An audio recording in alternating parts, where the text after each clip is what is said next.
If you saw Terminator 2 the movie, you would think that the boss battles in the video game adaptations would be epic. You would think that, wouldn't you? But unfortunately, it wasn't the case in the NES version, and it's certainly not the case here in the Game Boy version. Now, if you'll recall, a while back I did my first Levels from Hell review on Terminator 2 for the NES, and in that review I complained about how easy the T-1000 boss battles were. Well, you know what? I didn't know when I had it so good. And why, you might ask? Because as easy as those battles were, they were next to fucking impossible when you compared them to the final battle in this game. I'm not fucking kidding. This is literally one of the most insultingly easy boss battles ever. In fact, the only way this fucking boss battle could be any easier is if the T-1000 committed suicide. But don't just take my word for it, see for yourself. Stupid boss battles, Terminator 2 Judgment Day for the Game Boy, the T-1000 fight. Okay, the big knockdown drag-out battle royale between the T-800 and the T-1000. Okay, so they got the steel mill right, they got the T-800 somewhat right, and they got the, what the fuck is that, Visine drops? Oh, I guess they're molten steel, so they got the molten steel drops right and everything else right. So this battle should be good. Now let's get to it. Alright, so here he is, my arch nemesis, the T-1000. Well, what the fuck are you waiting for? Come on, fight me! Come on, asshole! What am I gonna do, just stand here all day? Come on! Fight me! What in the name of Judas's shit-stained underwear are you doing? Come on, let's go, let's fight! What the fuck, are you on coffee break or something? Do you need a hot poker up your ass? Fight me!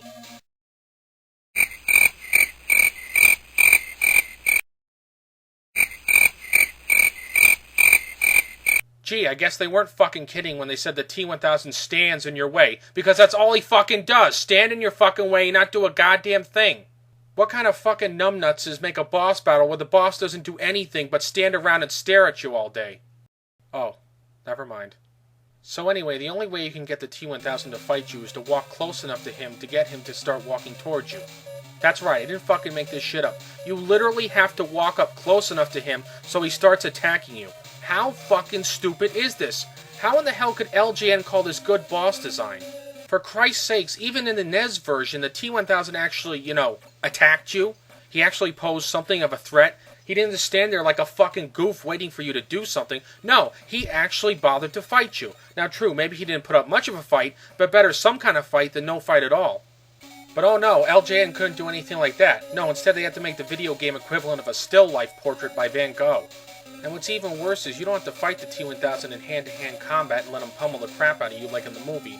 All you have to do is just stand back, pick up one of the machine guns or the grenade launchers that fall from the sky, and shoot them all the way across the steel mill till you get to the molten steel pit.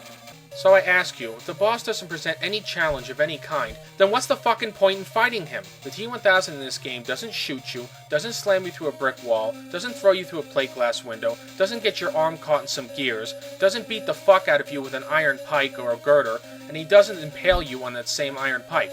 No, what does he do? He just stands there, gets shot, and does the fucking neutron dance. Oh yeah, he's a real formidable enemy. But wait, it gets even worse if you can believe that. Knocking the T-1000 into the molten steel pit isn't as simple and direct as it was in the film. Get this, to knock the T-1000 into the pit, you can't just shoot him with the grenade launcher or even the machine gun. Oh no, that'd be too fucking easy and too much like the film. No, what you have to do is shoot or beat the T-1000 enough so that he changes back from his cop form to his liquid metal form. And no, I'm not kidding. It's not some kind of sick fucking joke that I made up. You literally have to do this to knock him into the pit. Otherwise, you can shoot him with the machine gun and the fucking grenade launcher, and he still won't go in no matter how many fucking times you shoot him. So not only does this boss battle defy logic, common sense in the film, it also defies gravity and the laws of physics. You know something? I gotta hand it to LJN. When they fuck up, they're not just content with fucking up a little bit. Oh no, they gotta go whole hog and screw the fucking pooch. Oh, and then we have LJN's magnificent hit detection, or should I say the lack of hit detection. Look carefully at this clip. I am punching the T-1000. The blow should hit him in the head and knock him back, but for some ridiculous reason it is not doing that. What the fuck? Not to mention the fact that the T-1000 can anally violate Arnold with that big stick of his, even though he's not standing right next to him. But if you think the hit detection is atrocious, you should see the glitch in this game. I mean, the Robocop 3 glitch was pretty bad, but this one is so ridiculous it almost makes that one look like fun. So after a senselessly easy yet absurd boss battle, you finally manage to knock the T-1000 into molten steel and he goes down. And you win the game. Hooray! But guess what? Even after you kill the T-1000, you can still jump in the molten steel pit and die. Failure? How could the mission end in failure? I got the arm and the chip, I destroyed Cyberdyne, and I killed the T-1000. How the fuck could I have failed? What, did John Connor slip on a fucking banana peel and fall into the molten steel pit?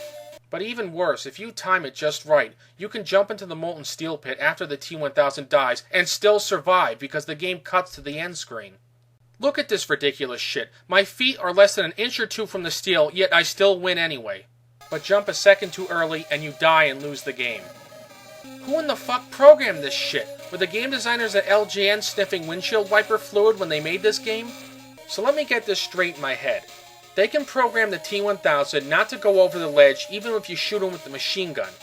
But they can't program the Terminator not to go over the ledge? What sense does this make? They can even program the T-1000 to stop a foot or two from you on the left side of the screen. They can do this. This is possible, yet at the same time, they can't stop your Terminator from going over the edge.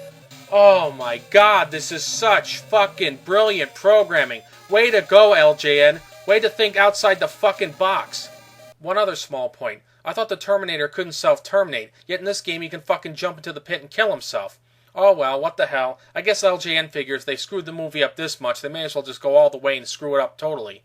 Oh, and I can't get over this shit. Why the fuck isn't the T-1000 coming over and bashing my brains out? What, is there an invisible fucking glass wall preventing him from coming over? Or does he not want to invade my personal space?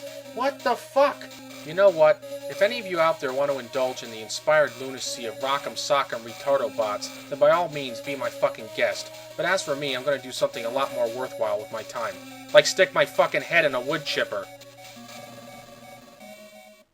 So in conclusion, about the only good thing I can say for this boss battle is that the music by David Whittaker was actually pretty good. It was a nice hard driving beat that almost made the level bearable. Unfortunately, the music is like a sprig of parsley placed on top of a plate full of dog turds. Yeah, it might be a nice touch, but unfortunately the shit still tastes like shit. This is Film and Stuff signing off. Thanks for watching.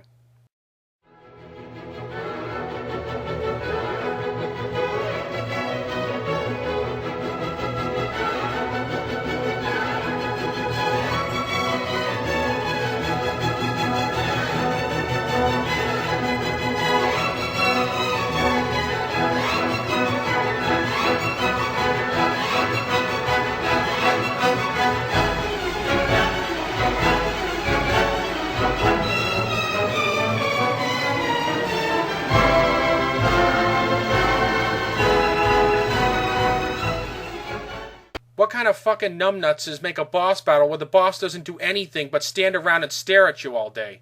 Oh, never mind.